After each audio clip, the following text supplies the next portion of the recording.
Tara guys, at lutuin natin yung ating itlog na may intestine. Yan, kung saan galing yung kanyang egg. So, ang una ko pong ginawa ay prinito ko po muna po yung ating parang intestine yan. Dyan po nang galing yung itlog niya. So, akala ko po is isaw, pero yan po nang galing yung itlog. So, minarinate ko po muna yan ng mga asin, pampalasa, paminta, at ng soya sauce konti. So, prito ko po siya. Tapos, pati na din po yung itlog na maliliit.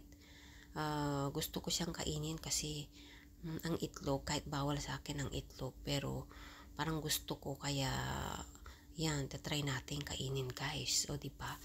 Ang sarap-sarap po nito guys. So, medyo prito ko lang siya ng konti. Yung hindi siya masyadong crispy.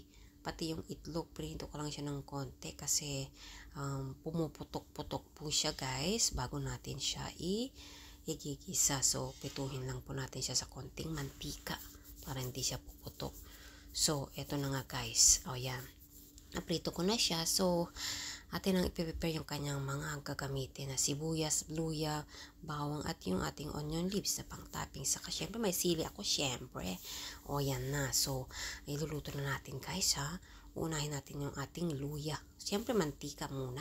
Painitin muna yung ating palayok bago ilagay yung ating luya at ating bawang. Saka natin isunod yung ating sibuyas na konti.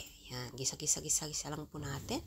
At pwede na po natin ilagay yung ating napritong intestine ng pinanggalingan ng egg at saka yung kanyang itlog. So, gisa-gisahin lang po natin siya guys. At meron pa akong tinimpla dyan na yung pinagmarinitan po ng dinagyan ko lang siya ng konting toyo again.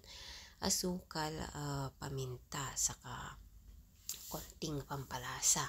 Yan na po yung pinagmarinitan natin kanina. So, yan po, lalagyan po natin siya ng sili guys. Kailangan maraming sili, kaya super spicy po kasi ang gusto ko. Kaya nilagyan ko siya ng medyo isang kutsara at kalahati. So, yan. Gisa-gisa lang po natin siya dahil luto na po yung ating itlog. Parang patuyuin na lang po natin siya. So, plating na po tayo. O, yan. Di po ba? Ang sarap. Titignan nyo naman.